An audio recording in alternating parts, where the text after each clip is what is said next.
Today's lecture we will be talking about the art of late medieval Italy.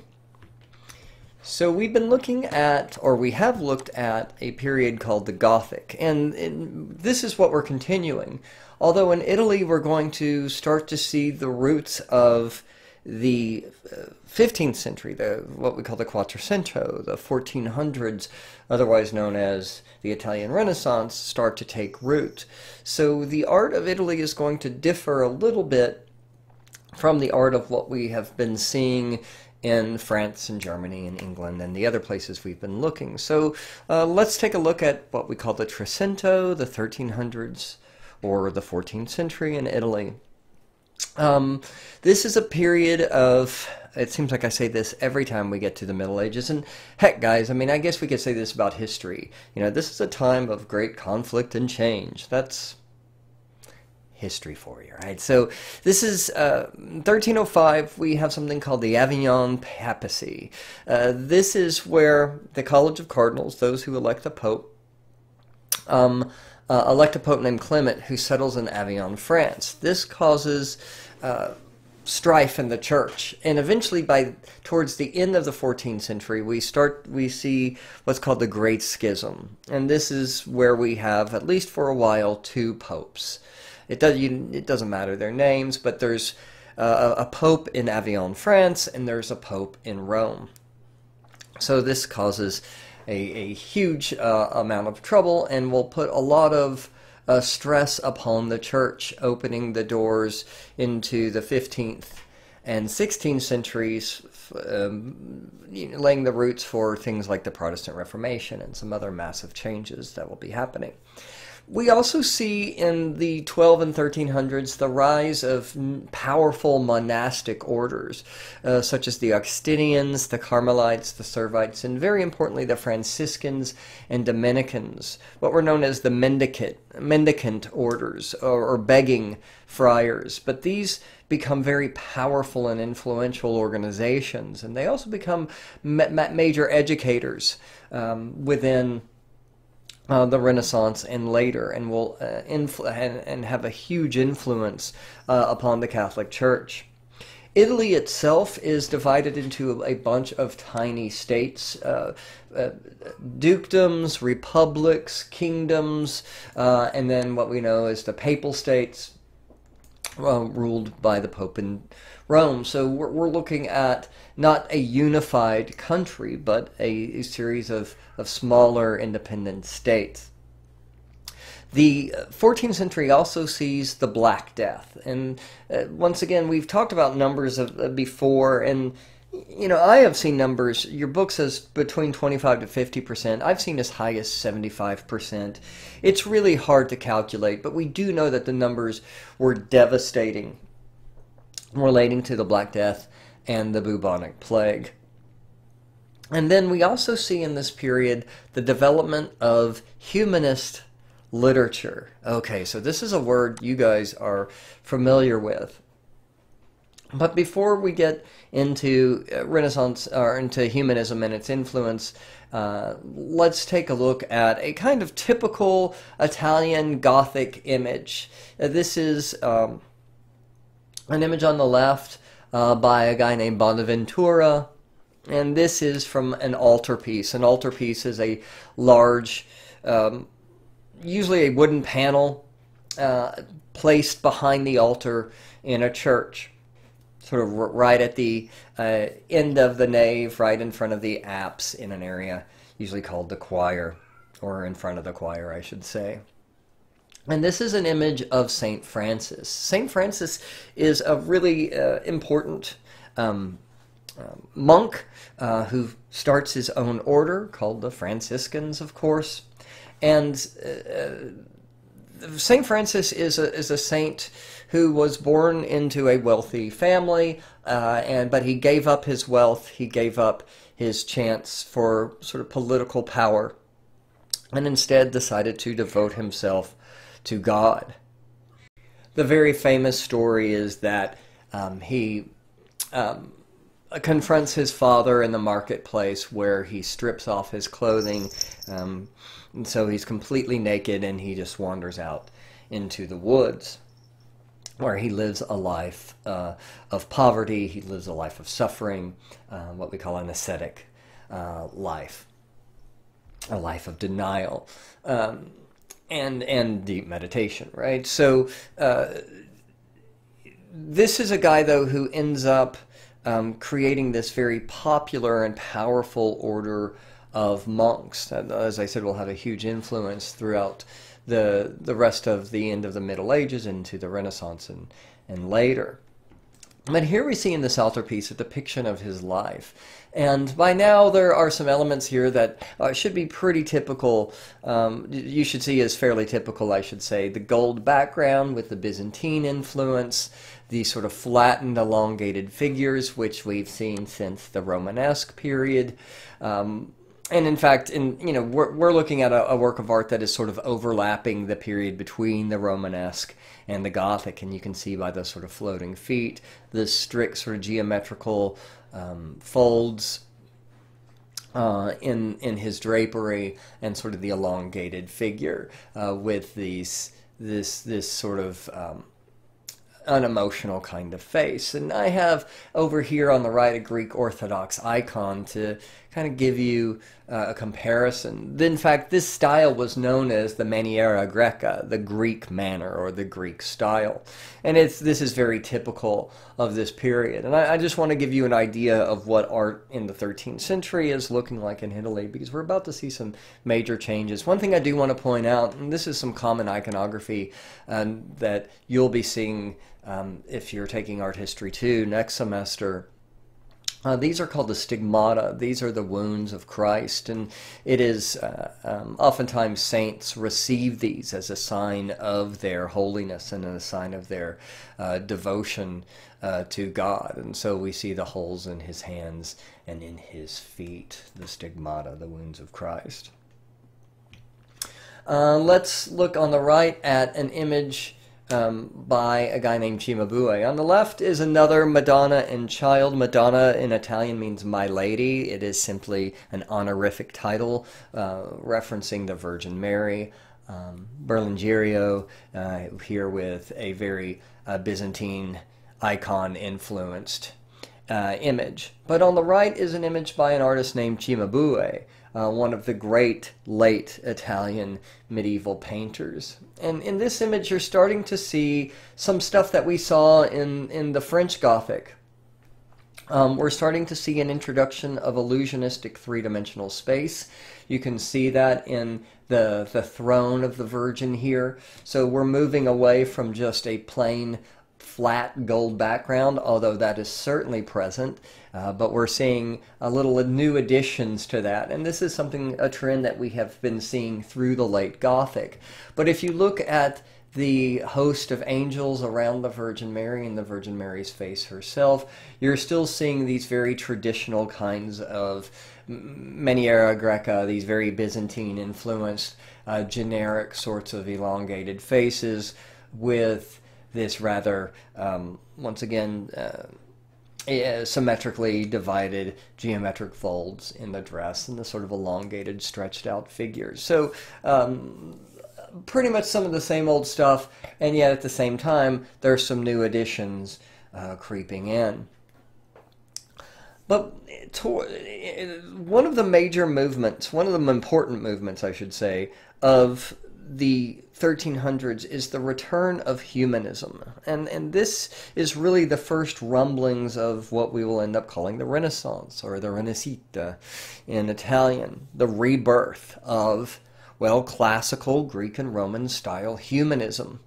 And you guys know what humanism is, right? It's this philosophy that places sort of humans centrally in terms of society, in terms of God's creation, in terms of the world, where it's a very human-centric view of the world. And in Renaissance Italy, and in leading up to it in the 1300s, it places an emphasis on education, on expanding one's knowledge, on exploration of the concept of human potential. And there's a desire to excel.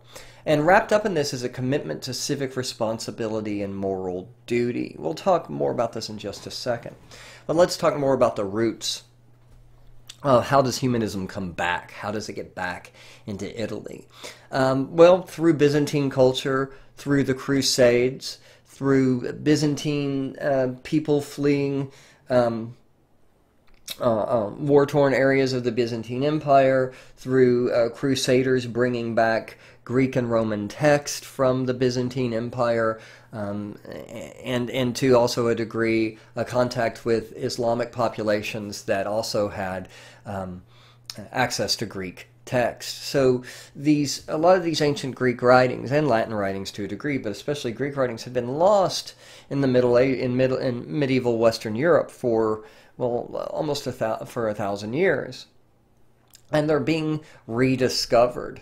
And this humanism there's a group of sort of scholars, there's a group of poets and artists who call themselves Italian humanists. And the main guy is a guy named Petrarch. Petrarch revived classical Greek and Latin scholarship. He rediscovered the letters of the great Roman historian and orator Cicero, and he sort of, not single-handedly, but he's certainly one of the major factors in the return of humanism. He also writes a book about illustrious men. He brings back the concept of the biography. Another writer named Boccaccio, who wrote a very famous book called the Decameron, will add to this, will add to Petrarch's book of famous women, or famous men, and add a book about famous women. So what we are looking at here is a return of sort of human individuality and human achievement as a central aspect of culture. You know, the idea of the biography itself says that human beings are important. They're important enough that their lives should be studied and remembered. And that is a humanist ideal, isn't it? That is a humanist principle. And so wrapped up in this humanism is this concept of virtue. And a lot of this comes from sort of Roman concepts of humanism and the writings of people like Cicero. But there's this belief, first of all, in self-sacrifice and service to the state. That to be a good person, to be a good citizen, one must be willing to sacrifice oneself for the greater good. There's also this importance of participation in government, this idea of Greek and democracy and Roman republicanism, that we must have a government that represents our individual human needs, and we have a moral and a social responsibility to participate in that government. And also there's an idea of defense of state institutions, especially the institutions of justice, that these government agencies, these government bodies must be fair, they must be just, and we must defend their existence because ultimately they provide and they protect our individual rights. So at the center of humanism, this sort of edification of the human individual, ultimately is this idea of moral responsibility. And one is morally responsible not because it will bring one great riches, but because it is the right thing to do. So there's wrapped up in this whole concept of self-betterment, of self-improvement for the greater moral good. But there is a reward for this, and the reward, though, isn't monetary reward. The reward is fame, because with fame comes a recognition for one's moral performance, one's great deeds of this moral obligation, towards this moral obligation that one has. And so fame becomes a way of recognizing those who have achieved a certain kind of higher moral authority or higher moral or achieved a higher moral contribution. So it's pretty heavy duty stuff, right? But it's going to really lay the groundwork for the concept and this social sort of upheaval caused by the Renaissance in the next century. So let's take a look at an artist who we still classify as late Gothic, but is often considered to be sort of the father of the Renaissance. And that is an artist named Jaco de Bondone. And Giotto is, considered later by Renaissance artists and biographers as the starting point of the Renaissance. So he's an important guy to know. And let's take a look at the image on the left by Giotto. This is an image of the Madonna, the Virgin Mary enthroned. And on the right we have Cimabue's Madonna. And they're very similar at first glance. They're both sitting on a dais, elevated on a throne. If you look at Giotto and Cimabue, they are both sort of tackling three-dimensional perspective and three-dimensional space and creating a three-dimensional environment for them to set in. But I would argue that Giotto's is much more convincing and much more realistic. The perspective is much more lifelike. And this, of course, is something that goes part and parcel with humanism, and we saw this, in ancient Greek and Roman art. Realism and humanism often go hand in hand because realism replicates a human eye view of the world, whereas a more abstract, less realistic view of the world is meant to, in many ways, dehumanize the way figures look, the way the environment looks, because it makes them too relatable, it makes them too realistic, and it could lead to idol worship. But in humanism, we're in a period now that we are starting to bring back this idea of individual human contribution, and we're bringing back this concept of fame, right? Where human beings should be recognized and they should be praised. We start to see a return to realism, but not just in the backgrounds, also in the depiction of the human figure. I mean, if you compare the image of the surrounding angels and saints around Mary and Giotto's image compared to Cimabue's, it's night and day. We have individuals, we have individuality, we have faces that are distinct and different from each other. And then it is also in Mary's body herself that we start to see a body that doesn't appear flat, but a body that appears to have three-dimensionality to it, that has mass and volume and weight. And part of this is caused by the use of chiaroscuro. You'll see that term in a few slides. But chiaroscuro literally means light and dark. And in this image, we are seeing Giotto using light and dark to model, in a very realistic way, to create this image of a three-dimensional figure. So we are seeing a tremendous leap in terms of the way the human figure is being depicted with Giotto's art. Before we look at the next work, I want to talk about a material called Fresco.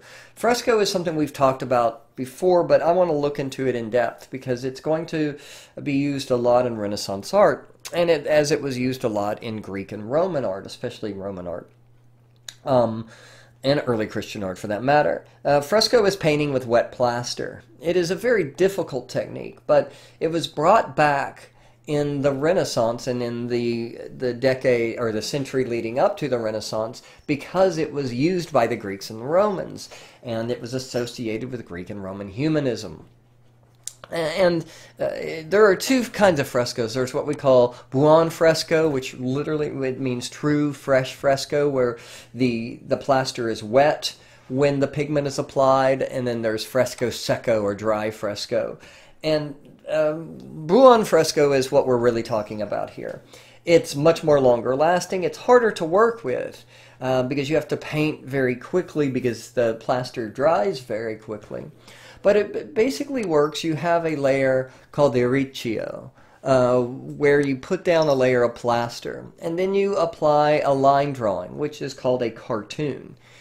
So the artist, knows where to paint. He or she will have everything already planned out, and then you add the top layer, the intonico, where the artist will mix in pigments. vegetable pigments, mineral pigments, in with the wet plaster, another thin layer of wet plaster and paint on top, creating a fresco.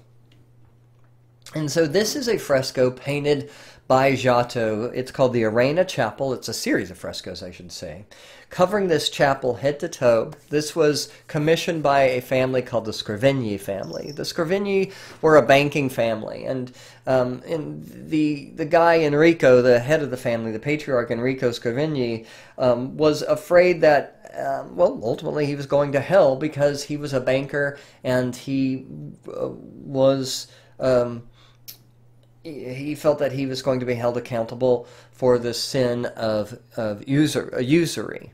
Usury is loaning money for profit.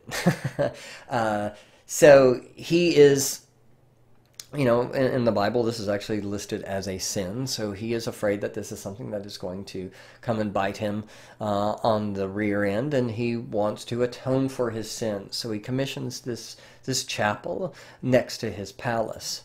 And it is 38 framed panels, and it depicts on 3 levels: the life of the Virgin, the life of Christ, and then the Passion of Christ.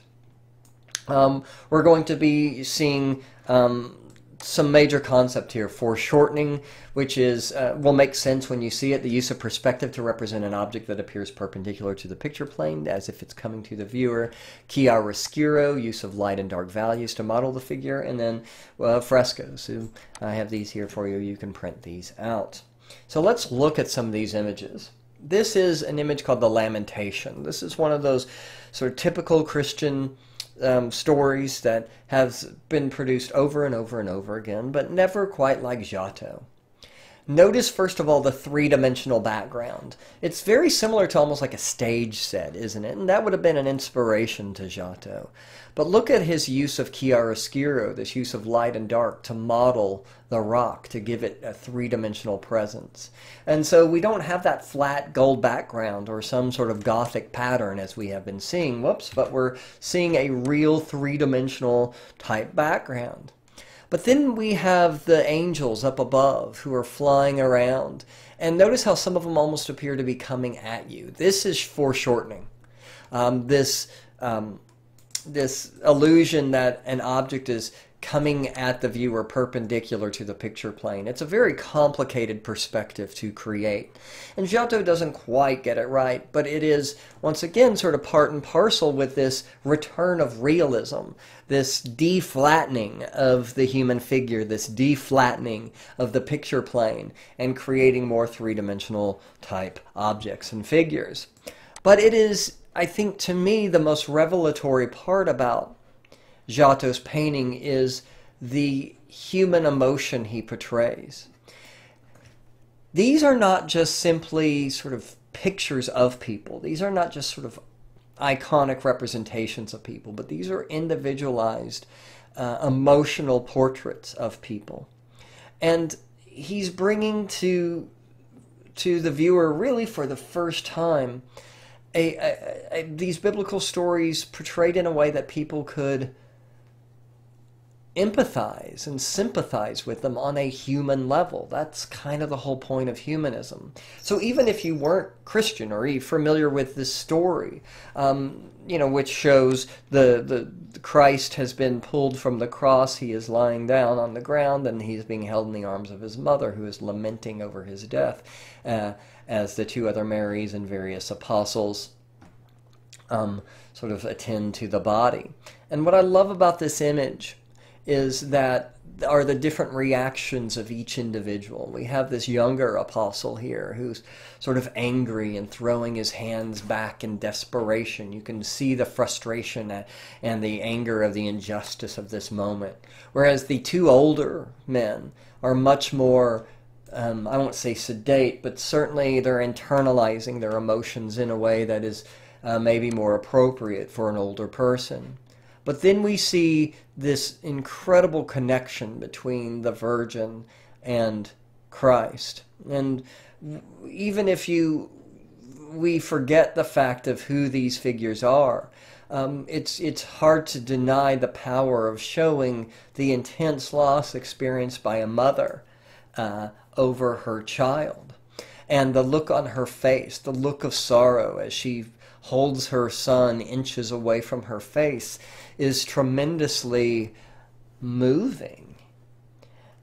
And so what we are given here really for the first time, and I heard this described once by an art historian, as if we had only been seeing the world in black and white up until this moment, and now we're seeing it in vivid technicolor. And Giotto brought intense human motion and individuality to these Christian scenes in a way that had never really been experienced before. And the Arena Chapel is a revelation. We can see it in image after image.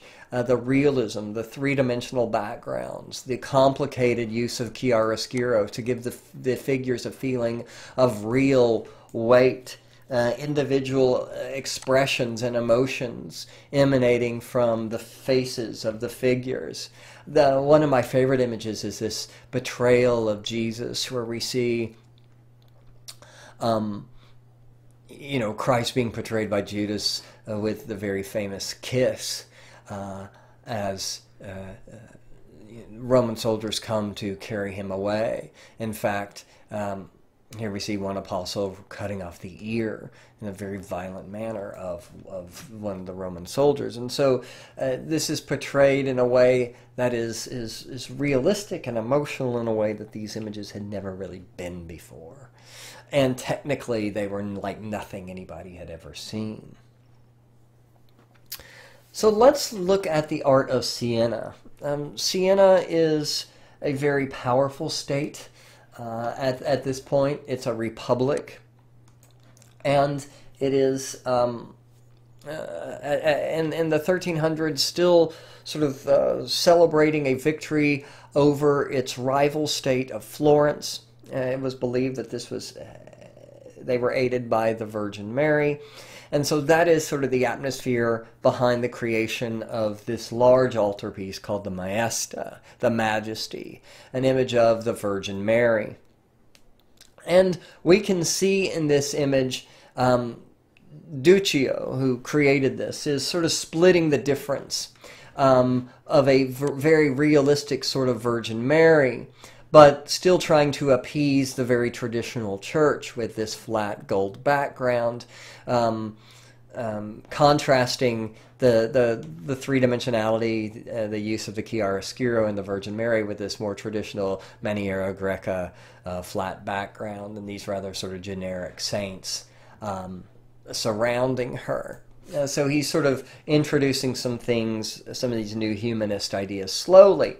But what's, the thing is he's having to split the difference because the church is still going to be a little more conservative and they're going to be a little more traditional in the way they want to approach these kinds of images. But Duccio really represents a growing trend in art that will really come into the foreground in the Renaissance, and that is the idea of the famous artist. Artists really before the Renaissance and leading up to the Renaissance were just considered to be skilled workers. But because of humanism, because of this idea of individual achievement, and especially since artists are able to replicate God's world, they're able to paint humans and landscapes and trees, and it was believed they have a special talent, a special gift. This idea of the celebration of the artist starts to become more and more important. And as already discussed, the idea of fame is central to humanism because it is kind of proof of your morality. It is proof of your hard work. It is proof of your character. So these artists start to become incredibly famous. And so, literally like when this altarpiece was debuted, it was carried from Duccio's workshop through the town square. Shops closed, people gathered around in masses to praise Duccio and to see this beautiful work of art. In fact, he was allowed to sign this in a way that it was often rare for artists to be allowed to sign things. And it said, Holy Mother of God, be the cause of peace for Siena and of life for Duccio, because he painted you thus. In other words, this dude is special, and he had the honor of painting the Virgin Mary. So here we see the Virgin Mary surrounded by the sort of heavenly host. And like I said, while she in some ways represents this new style of using things like chiaroscuro, we still see a rather flat generic face, and we certainly see that in all of the angels and saints surrounding her. The Myesta has been broken up into lots of different little pieces. In fact, if you want to see one of the pieces, you can go see it at here in the Dallas-Fort Worth Metroplex at the Kimball Art Museum in Fort Worth. We'll look at that in just a minute. But on the back are images of the life of Christ and the passion of Christ. So it is in these little panels on the back that Duccio got a little more freedom. He didn't have to be as traditional. We'll still see that flat gold background, but we're going to see a lot more of these new ideas. The use of chiaroscuro, the use of three-dimensional landscapes in these spaces, where he got to experiment a little more. In fact, let's zoom in on this betrayal of Jesus. And here you can see something in some ways that is, while we have that gold background that is very much influenced by Byzantine art, we can see a more complicated landscape than even I think Giotto presented, using this rather complex light and dark chiaroscuro to give it these hills in the background a real feeling of heft. And then if we look at the figures themselves, not only do we see chiaroscuro used to give the figures a feeling of volume and mass, but there's a dynamic quality to the movement of the figures. It doesn't seem as sort of stiff as Giotto. There's a real feeling of these figures moving through space. I love the figures over here to the right who literally appear to be getting the hell out of there as this arrest goes down. And over here, once we see again the severing of the ear. So this is in some ways, once again, splitting the difference. It's very traditional in the use of the gold background, but the three-dimensional quality of the figures, the use of chiaroscuro, the use of individual faces, and the use of this dynamic movement are really completely new sorts of things.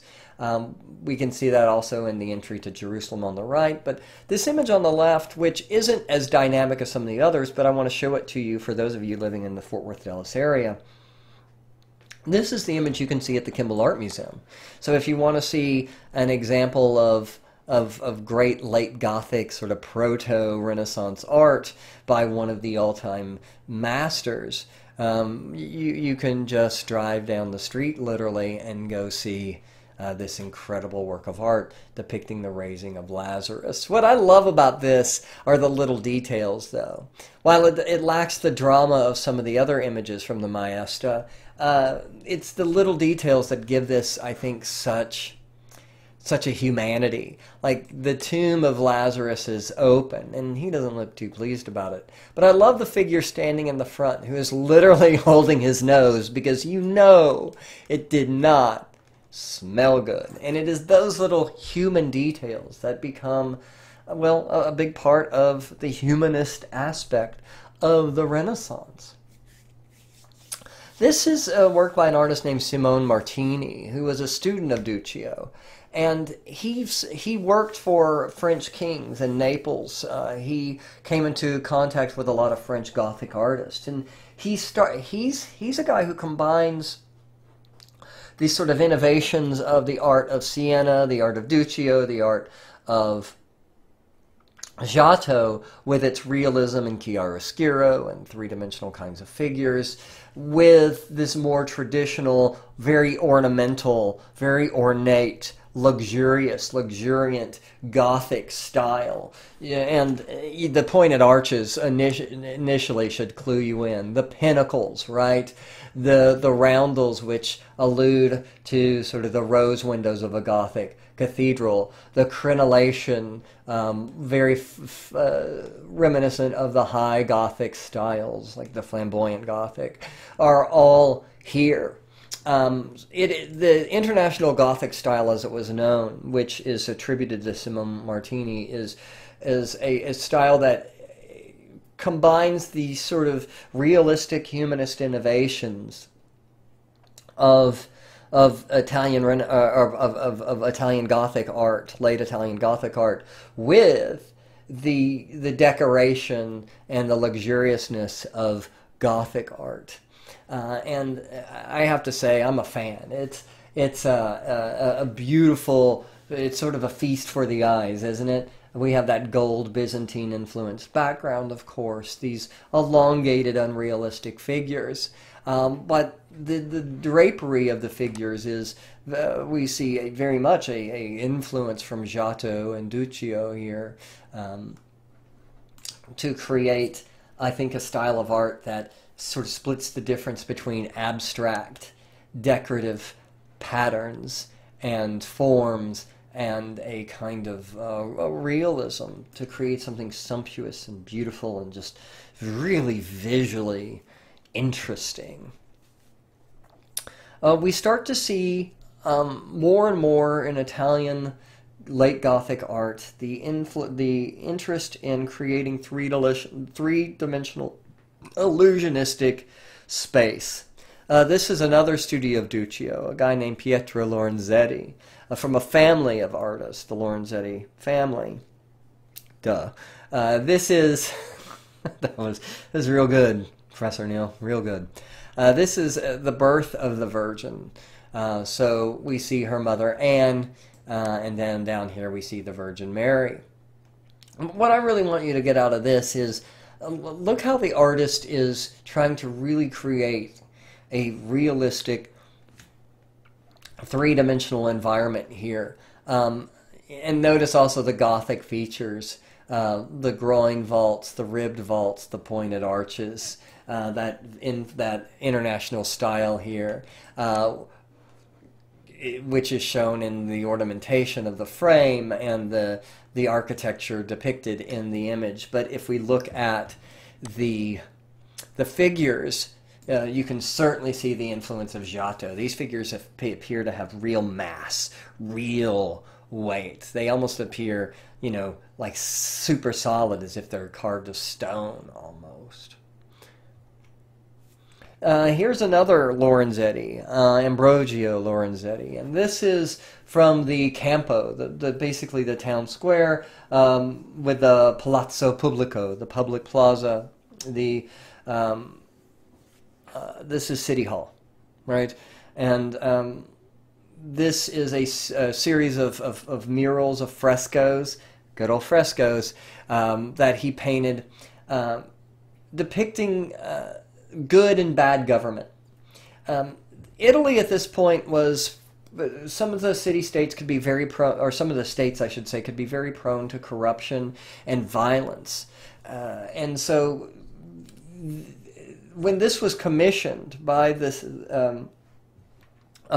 city of Siena, there was a real, by the rulers who were called the Nine, this was meant to be a sort of moral lesson about the importance of good rule. And so we see this image in the peaceful city. We see an image, we see a city that is industrious, that is well designed, well laid out, and where everybody is happy, and there's this idea of harmony. We see music and dancing representing that concept of literal harmony, right? Of voices and instruments playing together to create something beautiful to hear, but also it's used as a metaphor to show the harmony that is created in a moral, in a society that is ruled morally and justly.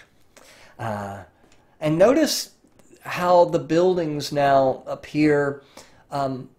We start to see a Roman influence in the buildings. We start to see more and more Roman-style arches. And this is a reference, of course, to the influence of classical Rome. We still see some Gothic features, the pointed arch and the lancet windows, but we're also starting to see an introduction of kind of a more Roman sort of look here. The influence of Giotto is everywhere in the three-dimensional forms of the figures, the use of chiaroscuro, the individual faces in all the figures, and the use of a three-dimensional, fairly realistic, illusionistic three-dimensional space. Another image of peace and prosperity is shown in the peaceful country. So not only is the city prosperous and industrious because it is run in a moral and ethical manner, but so too is the countryside, which would have produced, of course, the materials upon which this industry and success is based. And once again, look at how harmonious everything appears. The travelers through the landscape are not quarreling or overlapping or fighting, but instead there is a sense of order and harmony even in the way they are sort of descending the road on this hillside. In the upper left hand is a personification of the idea of security hovering over the landscape. So this idea that with a moral and ethical government, the land is safe and it is secure. And so these kinds of moral messages are sort of part and parcel with Renaissance humanism, or what will become Renaissance humanism. We're not quite in the Renaissance yet, but they are this idea that art now has a sort of a moral message, not just a religious moral, not just a theological moral, but a kind of humanistic moral, that